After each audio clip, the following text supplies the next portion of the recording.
Vamos estudar a palavra de Deus, que tem muito, que pode ser aplicada perfeitamente, a escolha dos nossos representantes. E eu gostaria de introduzir dizendo que nós acabamos de vencer a primeira parte do nosso projeto 40 Dias de Amor. Já vimos que para amar é preciso dar prioridade máxima aos relacionamentos. Vimos também que nós devemos amar as pessoas com quem nos relacionamos da mesma maneira como Jesus as ama. Esse é o nosso grande desafio, amar como Jesus amou. E também aprendemos que Jesus, ele comunicava-se com amor porque ele tinha um coração cheio de amor, porque a boca fala do que o coração está cheio. Então, temos que olhar muito cuidadosamente, detalhadamente para o nosso coração, para saber de que o nosso coração está cheio. E hoje minha proposta para vocês é realmente fazermos uma radiografia no nosso coração, nas intenções do nosso coração, realmente vermos como anda o nosso coração nos relacionamentos que nós temos com as pessoas, como nós nos relacionamos com elas, como reagimos a elas, porque isso determinará se você vai amar as pessoas com palavras e ações, ou se você vai desprezá-las e tratá-las com frieza. E o nosso propósito com os 40 dias de amor é ajudá-lo a relacionar-se com as pessoas em amor. Então, Jesus certa vez deu instruções para nós nos nossos relacionamentos. Uma delas, se mal compreendida, pode produzir resultados exatamente inversos ao que Jesus pretendia. Em vez de amor, em vez de edificação mútua, mágoas, ressentimentos, relacionamentos partidos. Veja só o que Jesus ensinou no Sermão do Monte. Quero que você me acompanhe lá no capítulo 7, versículos 1 e 2.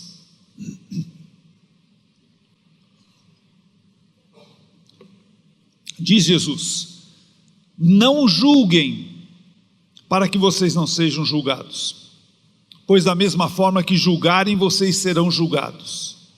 E a medida que usarem também será usada para medir vocês. A ordem de Jesus é clara: não julgar uma outra pessoa. Não julgar uma outra pessoa. No entanto, um pouco mais adiante, nesse mesmo sermão, ele nos recomenda a observar os frutos da vida dos falsos mestres que estavam no meio do povo e que deviam ser evitados, esses falsos mestres, para não nos envenenarmos com o que eles ensinam. Veja só, lá no versículo 15, diz Jesus: tomem cuidado com os falsos profetas que vêm disfarçados de ovelhas, mas que na verdade são lobos esfomeados. Vocês os identificarão por seus frutos. É possível colher uvas de espinheiros ou figos de ervas daninhas? Da mesma forma, a árvore boa produz frutos bons, e a árvore ruim produz frutos ruins. A árvore boa não pode produzir frutos ruins, e a árvore ruim não pode produzir frutos bons. Veja só, toda árvore que não produz bons frutos é cortada e lançada ao fogo. Portanto, é possível identificar a pessoa por seus frutos. É possível identificar a pessoa por seus frutos. Que coisa! Estamos aí numa tensão. Para reconhecer alguém que se apresente disfarçado, como esses falsos profetas, e que representam uma ameaça para a minha vida, é necessário que eu faça um julgamento de valores a respeito dessa pessoa, identificando exatamente que tipo de fruto de vida essa pessoa produz. Se é um fruto bom ou se é um fruto mau. Então a pergunta que nós temos para trabalhar hoje é, afinal, é permitido julgar ou não é permitido julgar? Estaria Jesus, o nosso mestre, contradizendo-se aqui, primeiro dizendo para não julgar e depois recomendando fazer um juízo sobre alguém? Esse é o nosso desafio de hoje. É sobre isso que eu quero refletir com vocês. Julgar ou não julgar? Eis a questão. Então vamos ver, vamos enfrentar com coragem esse assunto, e eu acho que nós temos muito a aprender hoje. Para esclarecer essa aparente contradição, eu quero convidar vocês a irmos para essa mesma ordem que Jesus deu, só que apresentada por um outro evangelista, o Lucas, porque a maneira como ele coloca, como ele cita Jesus, esclarece bastante a esse respeito.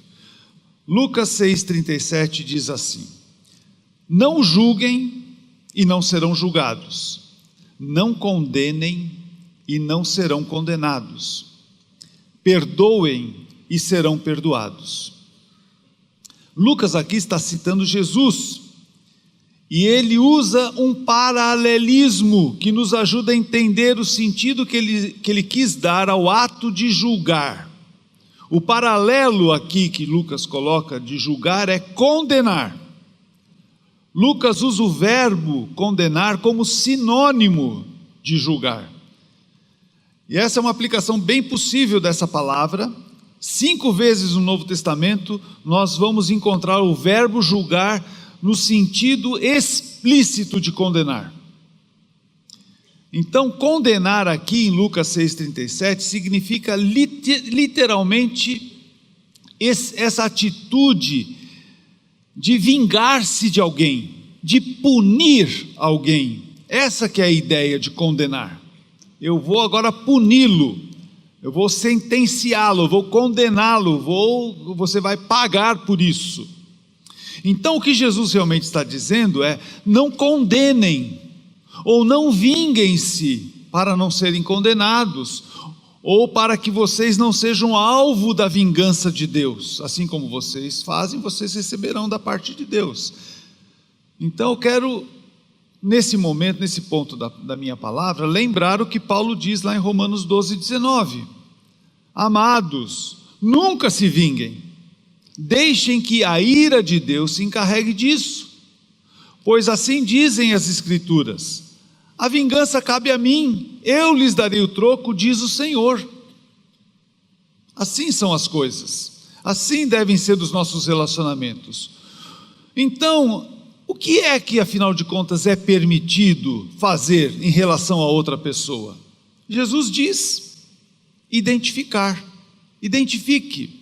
Jesus disse: vocês os identificarão por seus frutos. É possível identificar uma pessoa boa ou má pelos frutos que ela produz. A ideia aqui é de você conhecer muito bem uma pessoa pela maneira como ela vive, ter um conhecimento apurado sobre ela, uma percepção acurada dele.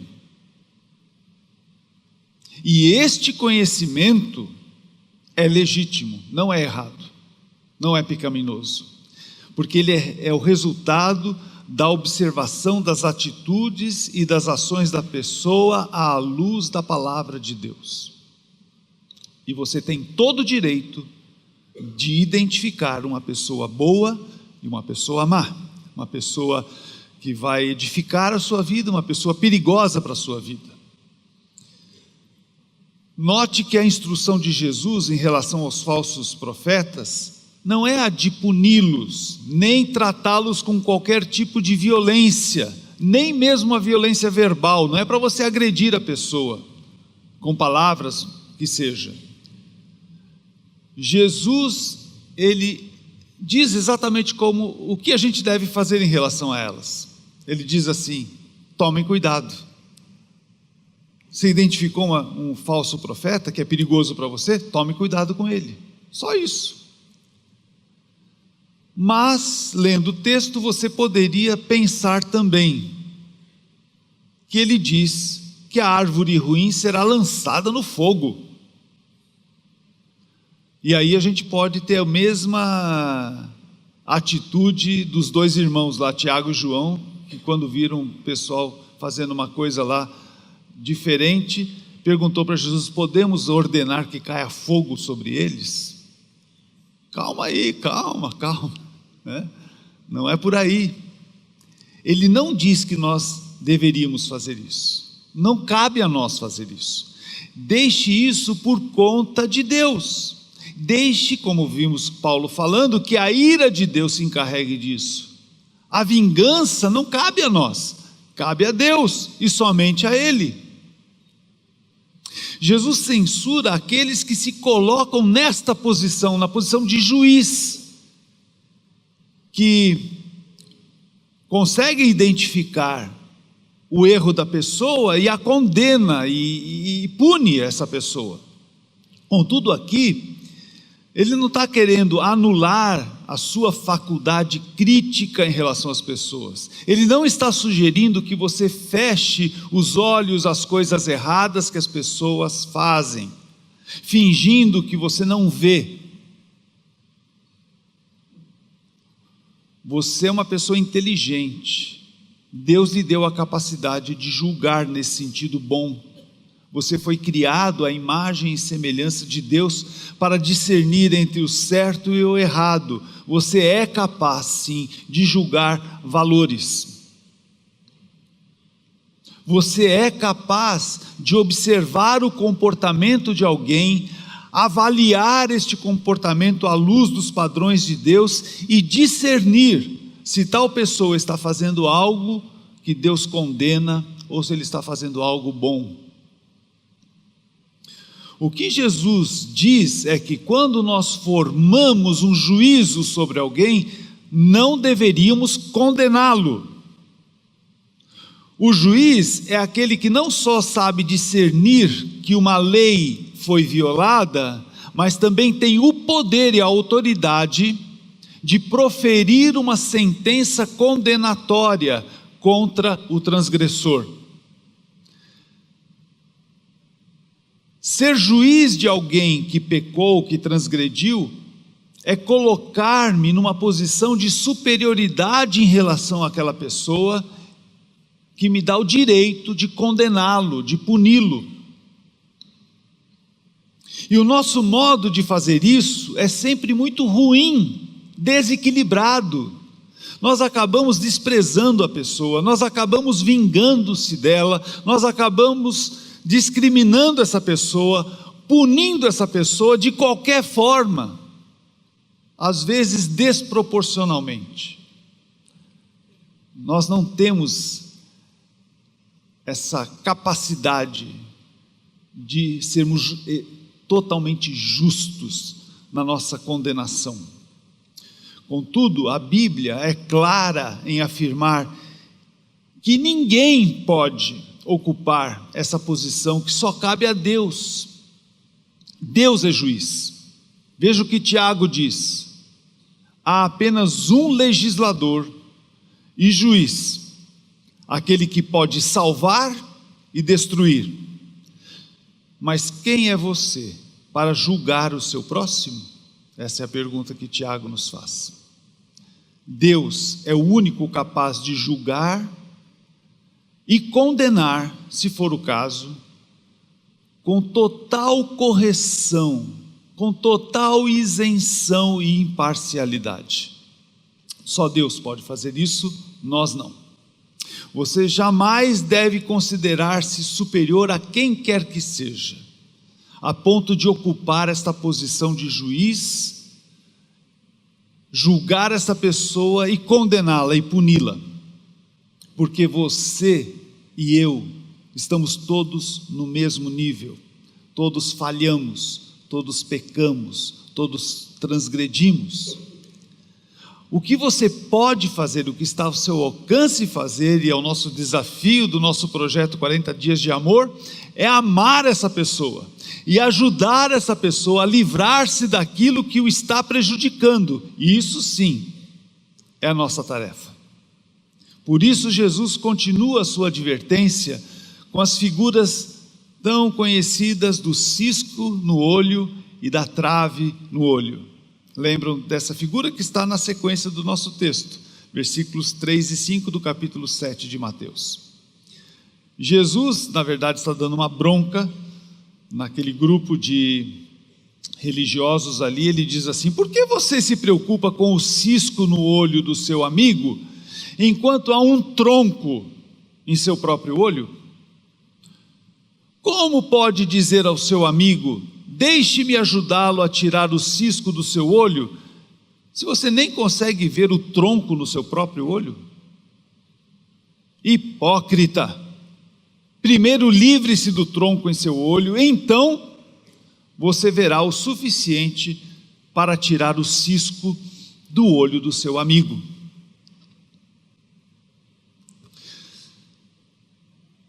O que Jesus espera de nós é que nós nos amemos uns aos outros e que nós zelemos pelas vidas uns dos outros, no sentido mais positivo possível. Essa parábola aqui é, na verdade, uma repreensão àqueles que se julgam superiores aos outros, apontando-lhes as falhas e não aceitando o fato de terem falhas ainda maiores. Pelo contrário, procuram esconder essas falhas próprias sob uma fachada de piedade. Era o que os fariseus faziam. Eram religiosos e detentores da verdade de Deus, da santidade, mas Jesus os chama de hipócritas. Essa palavra hipocrisia é muito interessante. A hipocrisia tem a mesma origem do verbo que nós estamos estudando hoje, o verbo julgar, no sentido de condenar. Essa palavrinha julgar está ali, na formação da palavra hipocrisia, e tem um prefixo, que é o prefixo embaixo de. Então a ideia é que quando Jesus os chama de hipócritas, ele está dizendo que por baixo daquela fachada de inocência dos fariseus, há na verdade uma sentença condenatória dada por Deus a eles. Eles têm um tronco na vida deles e eles tentam esconder isso atrás de uma fachada bonita, mas eles já estão condenados por Deus. Deus os condena. Aquela pessoa tem motivos maiores para ser condenada por Deus, porque ele fica apontando os erros dos outros, por pequenos que sejam, mas encobrem os seus próprios pecados. O autor do nosso livro, do livro 40 Dias de Amor, ele então recomenda para nós 3 atitudes para não cairmos no mesmo erro dos fariseus e para levar-nos a amar genuinamente os nossos irmãos, nos amarmos uns aos outros, ajudando-nos uns aos outros, a livrarmos-nos dos pecados que nos inflamam, que infeccionam a nossa vida e que vão nos fazer adoecer, e nós precisamos ser curados dos nossos pecados. E nós somos igreja, comunidade, para nos ajudar uns aos outros a curar as nossas enfermidades. Então o autor recomenda em primeiro lugar: diga não à hipocrisia. Nessa parte do livro, se você chegou lá e leu, ou vai chegar lá, ele fala, você vai chegar lá ainda, né? Ele fala de uma maneira muito perturbadora quando eu li essa parte do livro. O autor diz ali: você quer ser conhecido pela fachada que você criou ou pelo seu verdadeiro eu? quer trilhar um caminho que leve as pessoas a pensar bem de você, mas não conhecer você, um caminho que acaba na prisão do faz de conta que é, mas na verdade não é? Esse caminho, continua o autor, conduz a um lugar em que você ouve alguém dizendo que o ama, e ao mesmo tempo, uma voz lá dentro de você lhe diz: você diz que me ama, mas se você soubesse a verdade sobre mim, não estaria dizendo isso. Viver assim é um caminho cansativo. Cada noite a sua cabeça encosta no travesseiro, cansada de fingir algo que não é. Dá muito trabalho ter duas caras, dá muito trabalho. Então, a recomendação que eu faço aos meus queridos que estão aqui me ouvindo: seja humilde, admita diante de Deus as suas falhas, as suas fraquezas, admita diante de Deus os seus pecados. Não tenha essa postura altiva e prepotente diante dos outros. Reconheça primeiro sua incapacidade de amar genuinamente e peça a Deus que o ajude a ter ações de amor para com as pessoas. Que você seja uma pessoa paciente, que você seja uma pessoa bondosa, uma pessoa generosa, uma pessoa realmente disposta a ajudar os outros. Lembre-se que amar é agir adequadamente em obediência a Jesus pelo poder do Espírito Santo que habita em nós. Então eu digo que se você tiver essa atitude humilde, e se você tiver esse coração sincero, nessa intenção de obedecer a Jesus pelo poder do Espírito, você não será um hipócrita. Você estará sendo autêntico na sua maneira de lidar com a sua própria vida. A segunda recomendação que ele nos dá é: diga sim à integridade. Essa palavra íntegro dá a ideia de alguma coisa que é inteira, ser uma coisa só. É não ser uma pessoa num lugar e outra no outro lugar. É ser sempre a mesma pessoa em qualquer lugar. É não ser uma pessoa na frente e outra atrás. É ser transparente. É admitir inclusive o fato de haver uma luta interior que o leva também a fazer coisas erradas, como todos fazem. A integridade, neste caso, consiste em admitir a nossa inclinação ao pecado. Veja, por exemplo, o apóstolo Paulo, no alto da sua maturidade, numa de suas principais cartas, a carta aos Romanos, admitiu publicamente esse conflito no seu coração entre fazer o certo e fazer o errado, e acabar fazendo o errado. Então, integridade não é negar as nossas contradições, pelo contrário, é ter a coragem de enfrentar as nossas contrariedades, as nossas contradições, e tratar disso com muita transparência. Por isso o autor do nosso livro nos recomenda: escolha falar a verdade, escolha ser sincero, escolha ser honesto sobre as suas faltas, escolha pedir a ajuda de Deus para dizer não ao pecado, se isso for necessário, quando você estiver diante disso. E por fim, diga agora a misericórdia. Nós já vimos que ser hipócrita é apontar o cisco no olho da outra pessoa, enquanto ignoramos o tronco no nosso olho. E que ser íntegro é justamente tirar o tronco do nosso olho. Então o que resta agora é ser misericordioso para tirar o cisco do nosso amigo, do nosso irmão. Há esse outro passo a ser dado, é preciso dar esse passo.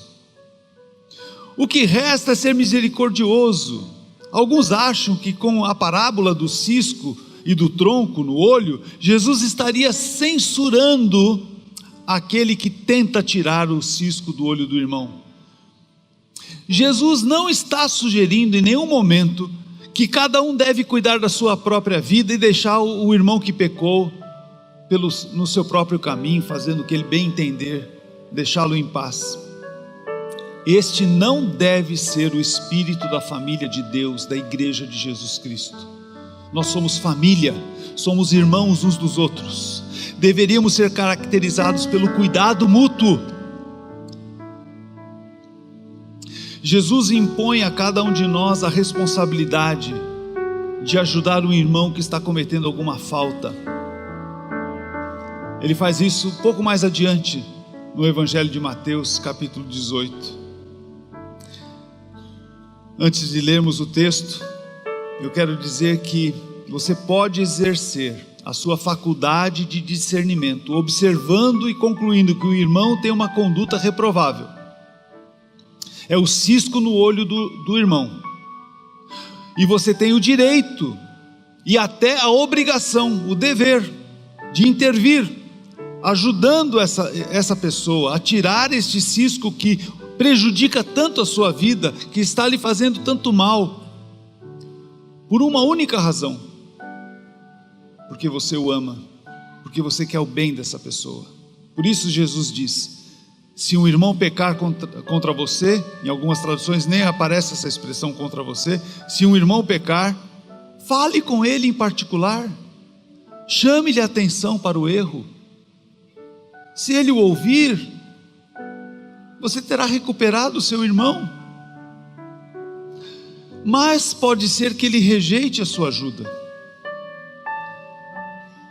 Mas você deve continuar amando essa pessoa, a tal ponto que você não vai desistir de ajudá-lo. Você trará outros irmãos para convencê-lo que ele não pode continuar com aquele cisco no olho. É o que Jesus diz: se ele não o ouvir, leve consigo um ou dois outros e fale com ele novamente, para que tudo o que você disser seja confirmado por duas testemunhas. E ele mesmo assim pode se recusar a ouvir vocês, esse grupo de pessoas. Mas ainda cabe um último recurso: trazê-lo diante da igreja, para que a unanimidade dos irmãos o convença do seu pecado e da necessidade de arrepender-se. É o que diz Jesus: se ainda assim ele se recusar a ouvir, apresente o caso à igreja. No nosso caso bem específico, com uma igreja muito numerosa, às vezes as pessoas são totalmente desconhecidas para a igreja toda. A igreja é representada pelo grupo menor que ela faz parte. Quem sabe é o ministério, o grupo pequeno. Se ela tem um cisco no olho e ela insiste em não deixar tirar esse cisco do olho, é ali, nesse contexto de igreja, que isso deve ser tratado. Caso ele insista em permanecer com esse cisco no olho, ele será considerado como alguém de fora, que, como os demais, devem ser alvo e objeto do nosso amor, precisam ser transformados pelo poder do Evangelho de Jesus Cristo. É assim que nós deveríamos agir. Mas eu quero fazer duas observações muito importantes aqui. O cisco deve ser caracterizado com evidências irrefutáveis. Tem que ser um cisco de verdade. Não tente tirar algo que é apenas uma impressão sua, uma desconfiança, que seja algo que realmente está atrapalhando a vida daquela pessoa. A segunda observação: ninguém deve ser tratado com ódio. Ninguém deve ser tratado com ódio, em hipótese alguma. Nós estamos aqui falando de amar a pessoa. Nós queremos o bem daquela pessoa. Todas as nossas ações para tirar o cisco do olho dela não é para acusá-lo, para condená-lo, é porque nós queremos o bem dela. Nossa decisão é a de termos uma atitude de perdão. E aí nós ficamos livres para amar aquela pessoa e ajudá-la na medida do possível a restaurá-la. Isso sim é amor. O ponto que Jesus quer enfatizar é que quem tem um tronco no seu olho, não tem realmente condições de tirar o cisco do olho do irmão. Isso é, quem tem pecados na sua vida não tratados, não pode tratar dos pecados dos outros. Esse é um princípio, claro. Jesus aqui está enviando um recado claro àqueles religiosos hipócritas que se apresentam com aquela imagem piedosa, mas tem troncos de egoísmo, de orgulho, de vaidade, de vingança, de imoralidade, troncos na sua vida, e ficam apontando para o cisquinho do olho do irmão. A intenção deles é censurar o irmão que está em pecado, eventualmente, com certeza, pode ser que sim, mas ele não quer restaurar, a intenção não é restaurar aquela pessoa, a intenção é realçar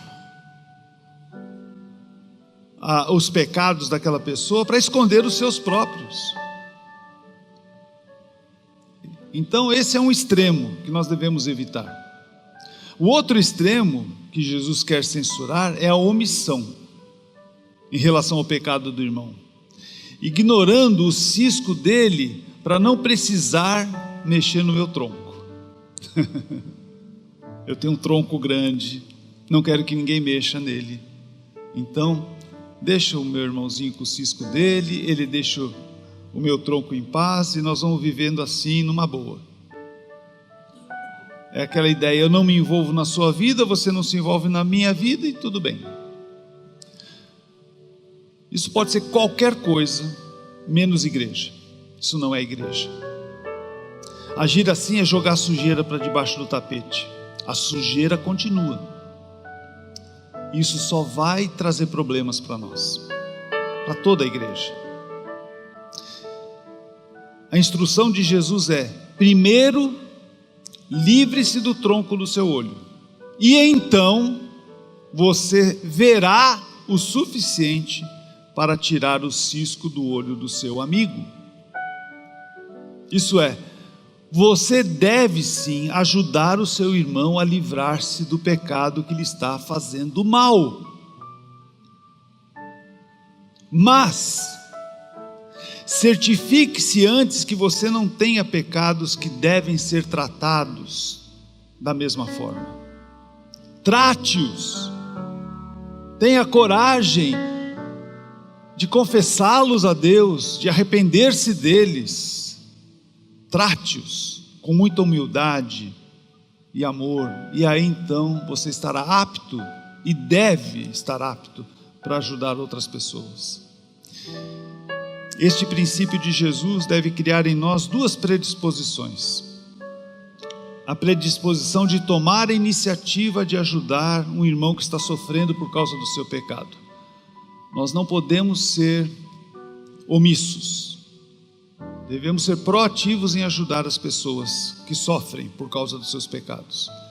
A outra predisposição que eu considero muito importante é a de nós mesmos estarmos abertos para receber a ajuda de alguém que vem falar sobre o meu pecado. Porque eventualmente eu sou o cara do cisco. E eu devo estar aberto para ouvir meu irmão que vem para me ajudar a tirar esse cisco do meu olho. Em geral nós temos grande resistência, tanto de ajudar alguém em pecado, como em deixar alguém que nos ajude a nos livrar dos nossos pecados. Temos muita dificuldade, tanto de confrontar alguém, como sermos confrontados. Mas igreja é isso, gente.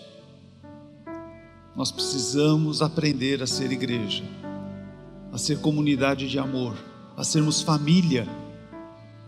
a nos ajudarmos uns aos outros, a curarmos uns aos outros. Quero que você preste muita atenção no que eu vou falar agora.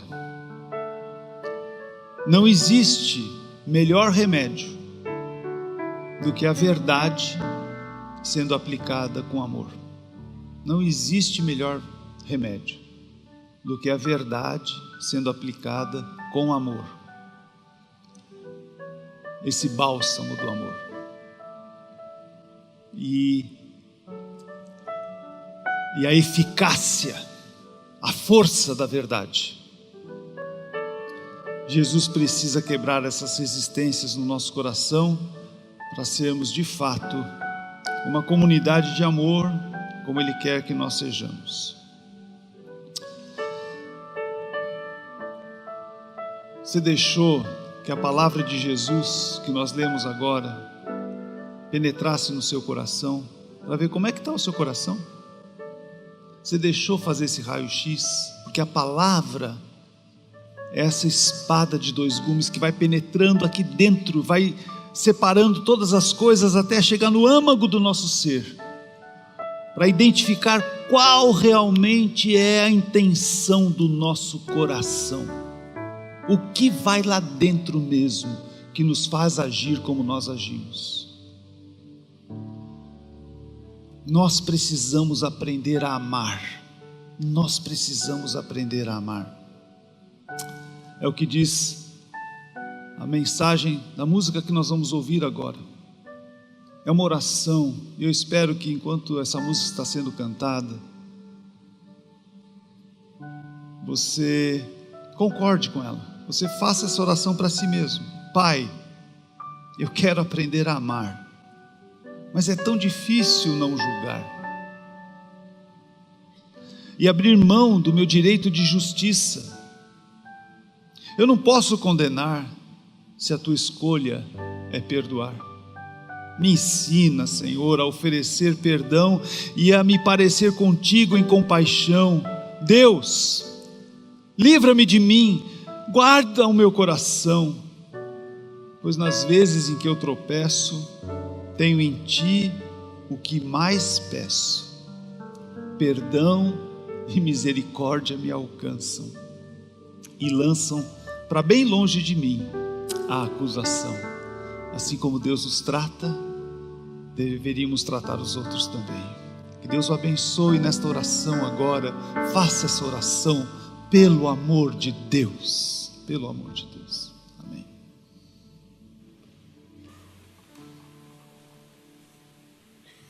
Pai, eu quero aprender a amar, mas é tão difícil não julgar e abrir mão do meu direito de justiça. Não posso condenar se a tua escolha é perdoar. Me ensina a oferecer perdão e a me parecer contigo em compaixão. Deus, livra-me de mim, guarda o meu coração, pois nas vezes em que tropeço, tenho em ti o que mais peço. Perdão e misericórdia me alcançam e lançam pra bem longe de mim a acusação. Se confesso os meus pecados, sou por Deus justificado. Deixo a culpa sobre a cruz, sou liberto por Jesus. Me encontrei em seu olhar, tanto amor pra recomeçar. Deixo o fardo sobre a cruz, sigo os passos de Jesus. Me ensina a oferecer perdão e a me parecer contigo em compaixão. Deus, livra-me de mim, guarda o meu coração, pois nas vezes em que tropeço, tem em ti o que mais peço, perdão e misericórdia me alcançam e lançam pra bem longe de mim acusação. Se confesso os meus pecados, sou por Deus justificado, deixo a culpa sobre a cruz, sou liberto por Jesus. Encontrei em seu olhar tanto amor pra recomeçar. Deixo o fardo sobre a cruz, sigo os passos de Jesus. Posso amar, perdoar, posso amar,